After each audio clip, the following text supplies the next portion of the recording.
abashoboye baraza gutambuka gahoro gahoro.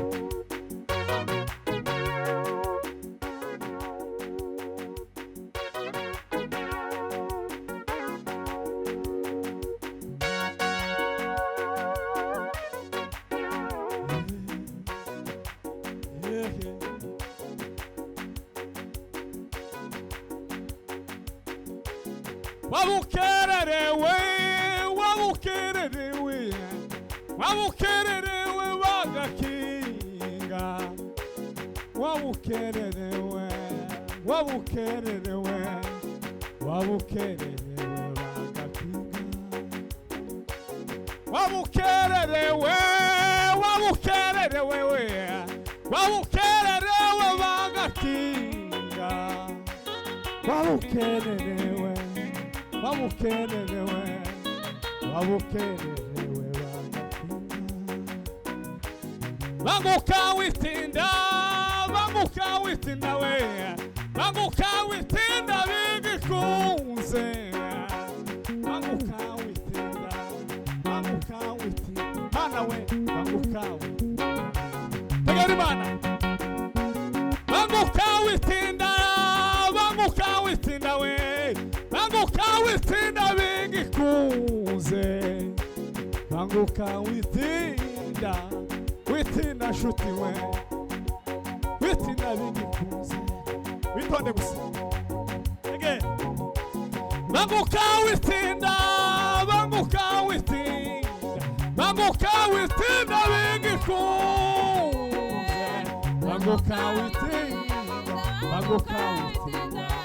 Banguka witinda bigikuze, banguka witinda we, banguka witinda we, banguka witinda bigikuze, banguka witinda, banguka witinda, banguka witinda bigikuze, banguka witinda shuti, banguka witinda we, banguka witinda bigikuze. Yo, banguka witinda, mana we, banguka, banguka, banguka, wabukererewe, wabukererewe, wabukererewe shuti yanje, wabukererewe, wabukererewe, mana we, wabukererewe shuti yanje.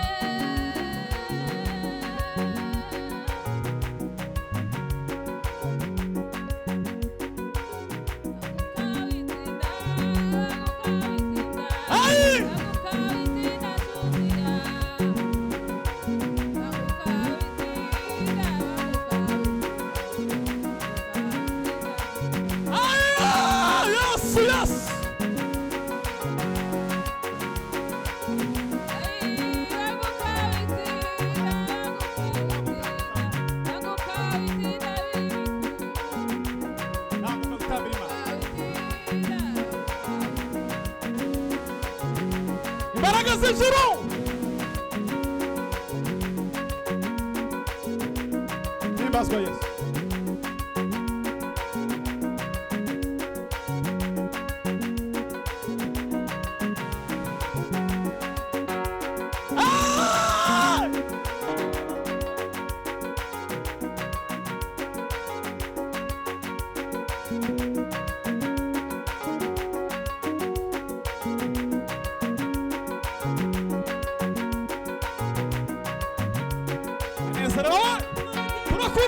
Yes.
Halleluja.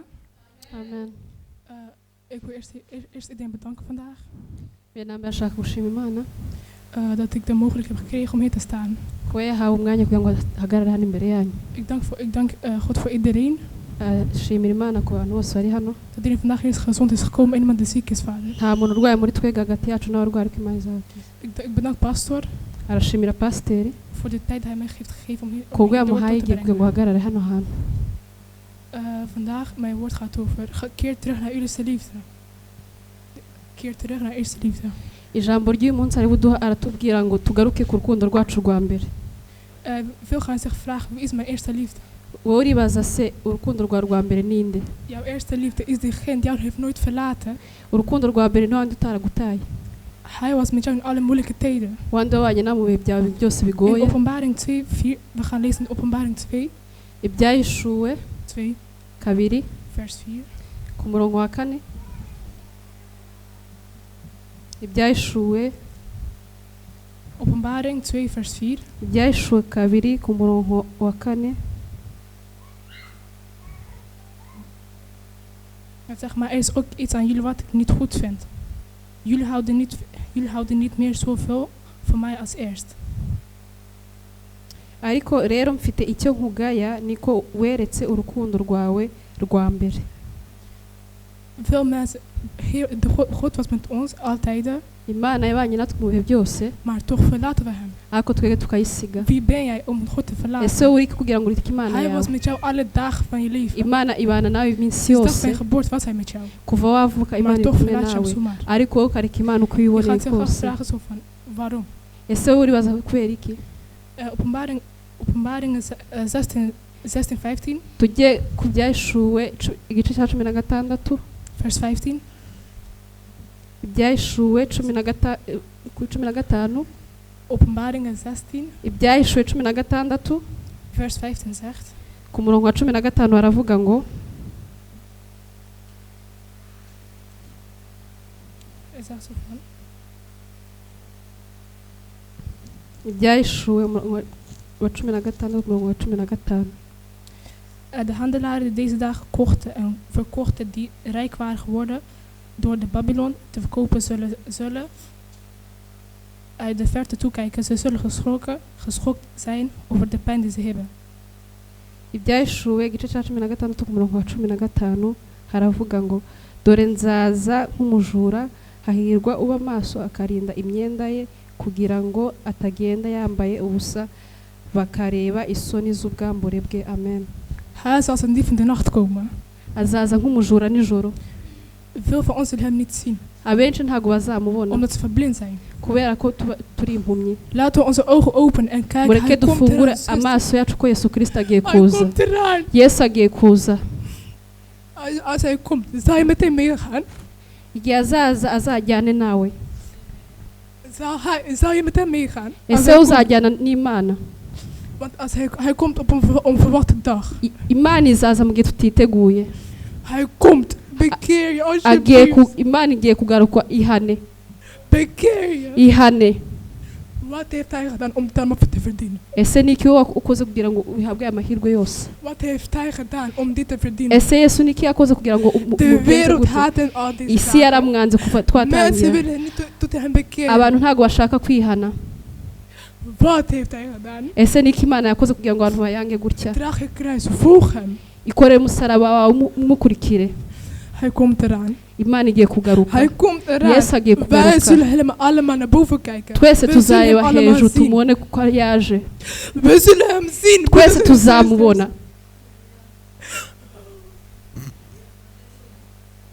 Amen. Hij verandert niet. Imana ntago izakora. Sinds dag 1. Kuva ku munsi wa mbere wavuka. Hij heeft je gevormd in je moeders buik. Imana niyo gushize mu nda ya mama wawe. Maar toch. Ariko na n'ubu wewe uramusiga kubera iki? Kubera iki ureka Imana? Mensen gaan je haten door zijn naam. Abantu bazakwanga kubw'izina ry'Imana. Maar toch. Ariko hij blijft van je houden al de dag van je leven. Imana izahora igukunda ubuzima bwawe bwose. Hij heeft zijn zoon gegeven voor Imana jou. yatanze umwana wayo w'ikinege ku bwacu. Hij heeft zijn zoon gegeven zodat je vergeven kon worden. Imana yatanze umwana wayo kugira ngo twege tubabarirwe. Zodat je genezen kon worden. Kugira ngo ukire. Maar toch verlaat je. Ariko kurareka Imana. Je verlaat hem. Kurareka Imana. kubera iki? Amen. Bekeer je. Mwihane. Deze woord zat in mijn hart te branden voor een tijdje. Iki ni igihe gitoya, byose turimo n'iby'igihe gitoya. Niks is voor eeuwig. Nta kintu gihari cy'iteka ryose. Mwihane. Welke ouder hier zou zijn kind geven voor een ander? Ese ninde mubyeyi hano atanga umwana kubw'abandi bantu? Niemand. Nta muntu n'umwe. Maar toch heeft God zijn enige zoon gegeven voor jou. Zodat jij vergeven kon worden. Kugira ngo wowe Zodat jij genezen kon worden. Kugira ngo nge nawe dukire. Ariko wowe kureka Imana yawe. Bekeer je. Mwihane. Bekeer je. Mwihane. Hij is op de kruis van Golgotha gestorven. Yapfiriye ku musaraba w'i Golgotha. Voor jou. Voor jouw zonde. Voor je genezing. Kubw'ibyaha byawe kugira ngo ukire. Maar toch verlaat je. Ariko urareka Imana yawe. Wie ben jij? Ese urinde. Voor zijn aanzicht ben Ese urinde imbere y'amaso y'Imana. Keer terug. Mugarukire Uwiteka. Hij komt eraan. Imana igiye We kugaruka. zullen niet weten wanneer. Niemand weet wanneer. Engelen zelfs weten niet wanneer. N'amarayika ntabwo bazigiye Yesu Hij kan morgen komen. Yaza mu Hij gitondo. kan vandaag komen. Yaza n'uyu munsi. Maar toch. Ariko. Je wilt niet luisteren. Ariko ntabwo ushaka kumvira.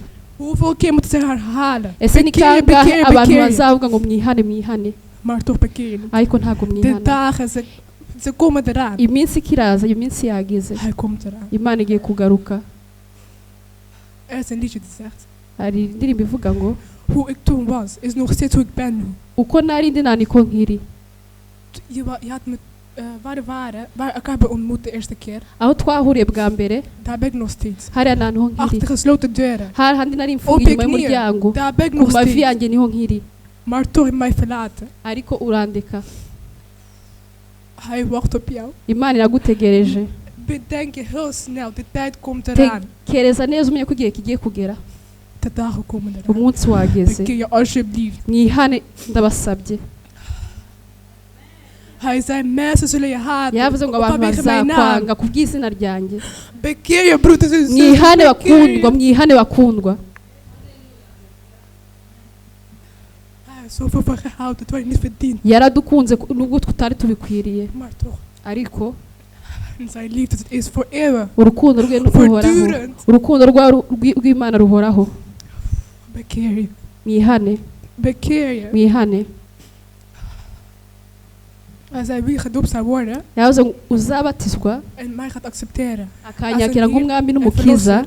Zal gered worden. Azacungurwa. Diegenen die nog niet gedoopt zijn, gedoop je alsjeblieft snel. Hij komt abatarabatizwa mu batizwe byihuse kuko Imana igiye kugaruka. Imana igiye kugaruka. In zijn koninkrijk zien. Imana ishaka kubona mu bwami bwayo. De devil alle plannen verpesten.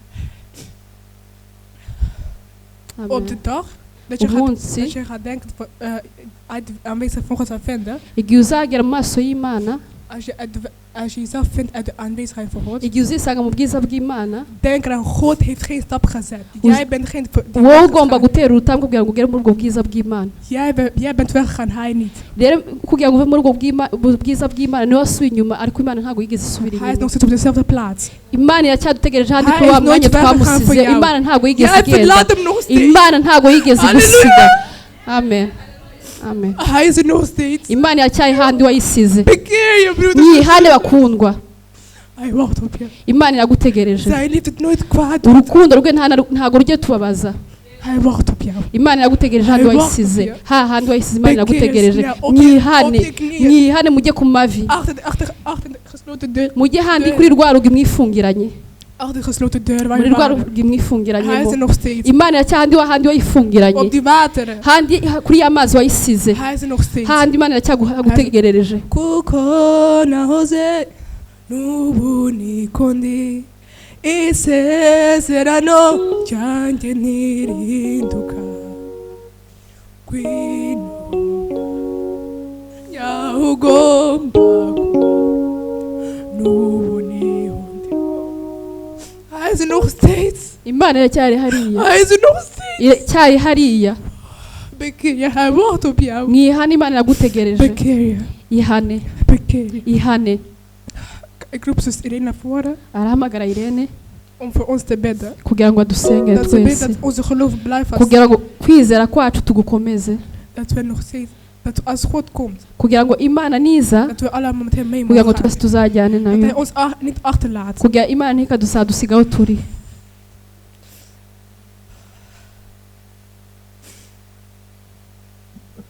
Bekeer jullie. Mwihane, De dag komt eraan. umunsi ugiye De dag kugera, komt. De dag umunsi komt. ugiye kuza, umunsi ugiye kugera. Alle dingen die geprofeteerd zijn in de openbaring. Ibyavuzwe byose hano mu ihishurwa Je ziet elke dag één per één gebeuren. Elke dag. kurabibona biba umunsi ku Je munsi. ziet mensen de kerken vernietigen. Hari benshi basiga itorero, Ze doden anderen om door zijn naam. bamwe ko bica ku bw'izina ry'Imana. Hij zei, veel zullen je haat door mijn naam. Yaravuze ngo Veel muzangwa zullen jullie haten ku door bw'izina mijn ryanjye, naam. muzangwa ku bw'izina ryanjye. Maar toch. Veel bekeren, ze denken het is iets gewoon normaals in het leven. Kuvuga ngo mukizwe ntago ari ikintu gisanzwe mu buzima bwanyu. We zeggen het elke dag bekeer, Buri bekeer, munsi aratubwira bekeer. ati twihane, Maar toch blijven we zelf. ariko turacyakomeza wanneer? muri bya bindi kugeza Tot ryari, wanneer? kugeza ryari. Vraag jezelf tot wanneer. Wibaze wenyine ku giti cyawe se kugeza ryari. Hij komt eraan. Imana igiye We kugaruka. weten niet wanneer. Ntago Maak je tuzi gewoon bereid umunsi, voor.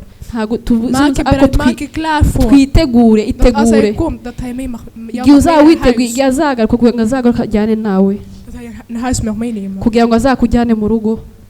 Laten we Irene voor ons bidden. Reka Irene dusengere. Heer Vader die bestaat. Heer Vader die in de hemel is. Heer Vader die hier aanwezig is. Dushima izina Dat ryawe de Mwana kracht ziet, yacu. Vader.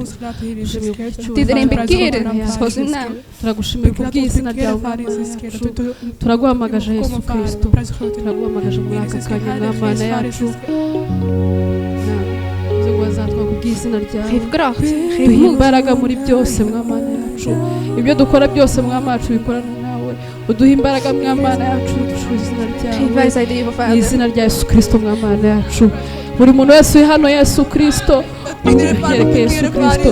Buri muntu wese ari kugushaka hano Yesu Kristo, mwireke Mwana yacu. Buri muntu wese Yesu, mu izina rya Yesu. Dank u wel, Vader. Dank u wel voor uw liefde. Liefde, nooit aandacht. Dank u wel voor de verandering die in de kerk is, Vader. Die in de kerk plaatsvindt, Vader. Laat uw naam geheiligd worden. Laat uw naam geprezen worden in de hemel. Net als op aarde is Christus. Verander ons naar uw evenbeeld. Hindura Mwana. Verander ons, Vader. Duhindure Yesu Geef ons de Kristo. kracht. Duhindure Geef ons de Mwana. mensheid, Vader. Udukoreshe icyo Uw naam. wifuza Uw Mwana naam, yacu. Vader. Dat Twe is ntacyo het enige wat we nood twakwishoboza hebben. Yesu Uw Kristo. kracht, de liefde, dat is het Usibye izina enige wat we ryawe, nood hebben, Vader. imbaraga zawe Uw Mwana Vader. yacu, imbaraga zawe nizo zadukoresha Mwana. Haleluya.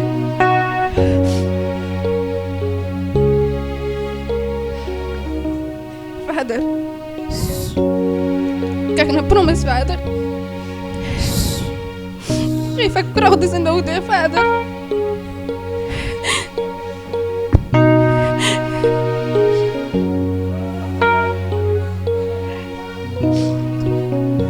Moeten wij zijn, Vader. De liefde in haar gezin. De liefde in haar familie. Laat u na, Vader. In uw werk. Nee, Vader. Is Christus. Ik laat deze kerk in handen, Vader. Birangwa Deze kerk in handen is Christus, rukundo. Geef deze kerk wat u nodig heeft. In uw naam, Vader. Om te betijden, Vader. Dank u wel.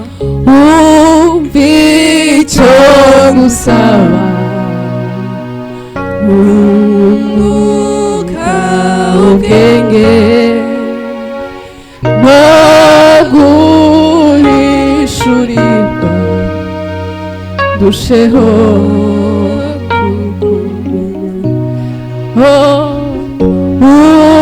Umvicho gusaba Nunguka ubwenge Noguhishurirwa Dusheho kukumenya. Reka nsabe nawe utatambuke baze mbasenge. Ik vraag om dit om mee te voor te komen. Amen. Haleluya. Amen.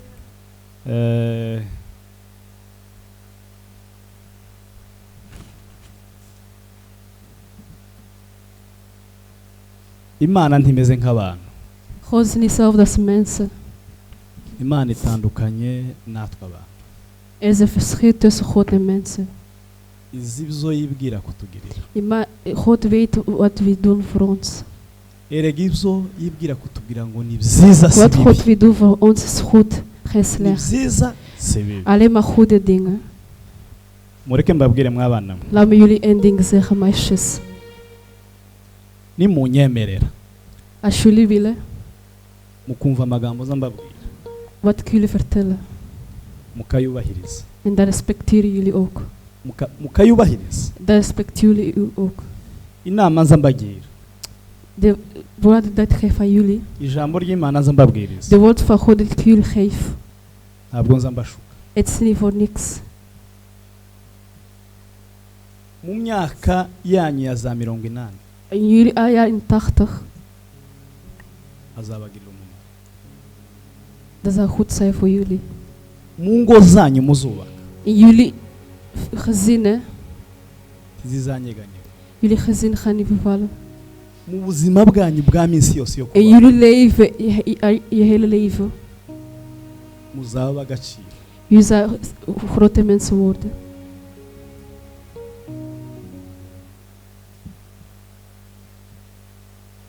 Iyo ndeba bano bana n'abandi bameze nk'aba, Als ik deze kinderen zie, en de kinderen zo zijn, biza binyongerera imbaraga nyinshi cyane. dat geeft me veel krachten.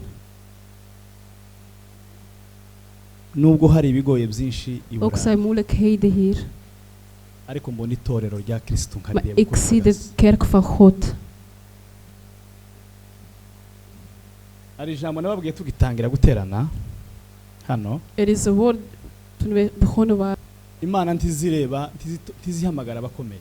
God roept de mensen, geen beroemde mensen. Tega rino Of jambo sterke hanyuma mensen. nsenga Imana. Imana ntizihamagara abakomeye. God roept niet de beroemde mensen. Imana izikomeza abo yahamagaye. God versterkt de mensen die hij geroepen hebben. Yija gutoranya abakomeye. Als God had de sterke mensen gekozen, Niba yarampisemo dan ngewe. zou hij een pastor niet kiezen. Uhere no mu muryango w'iwacu Vanaf mijn familie. sinari mfite agaciro. Ik had geen waarde. Nari mutoya cyane. Ik was een kleine kind. Haba mu myaka, In de leeftijd, haba mu buryo, ook in haba geestelijk. no mu bumenyi. Geestelijk. Ariko iyo yaguhamagaye ukita Maar als God jou roept en je komt, izigukomeza. God gaat je versterken. Nababwira irindi jambo hano. Er is nog een woord die ik had jullie gezegd. Iyo ndeba itorero Als ik de kerk zie, ndirebera no muri aba bana batoya. ik zie in de kinderen, Aba bahagaze aho in imbere. deze kleinkinderen. Navuga ngo uyu mwana uhagaze hano. Dan zeg ik, deze kind van Jory. Uyu azafata ino microphone hano. Deze kind gaat een microfoon pakken. Nikiyerekwa ryanjye rizarimbwiye. Dat is wat ik zie. Haleluya! Halleluja! Aba n'abana mpamagara bakaza bakarara mu rugo tukicara nkabaganiriza. Deze kinderen komen bij mij thuis om te slapen, zodat we over God kan praten.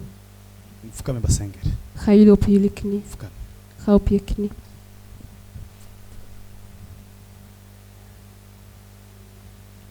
Mana yo kwizerwa. Mana yo kwiringirwa. Aba n'abana b'abakobwa batoya mu myaka. Dit zijn jonge meisjes.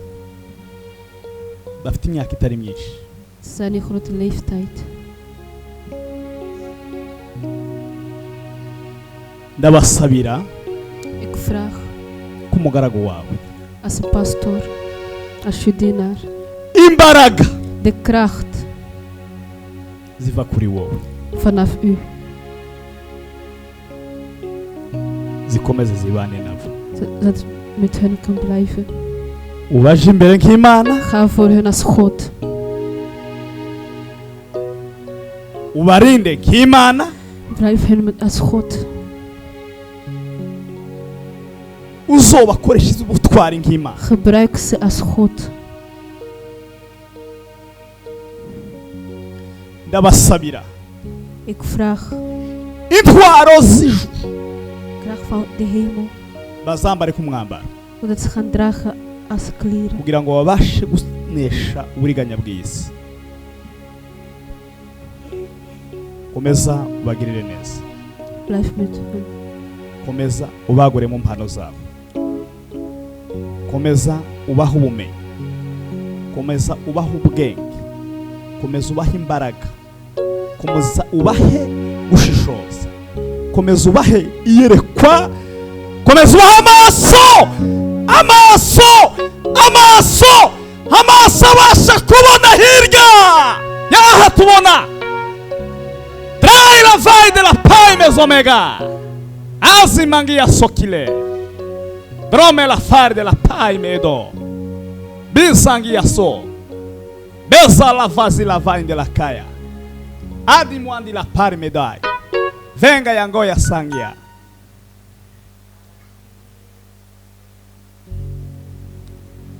Mwami ma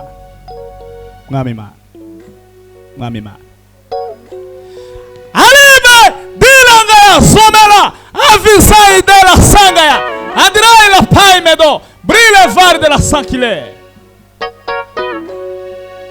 mu mbaraga z'ijuru mu izina rya Yesu Kristo. In de naam van Jezus Christus. Mu mbaraga z'ijuru, In de kracht van de hemel. mu mbaraga z'ijuru, In de kracht van de hemel. mu mbaraga z'ijuru, In de kracht van de hemel. mu mbaraga In de z'ijuru kracht van de hemel. none n'iteka ryose. Vanaf nu tot in de eeuwigheid. Amen. Amen.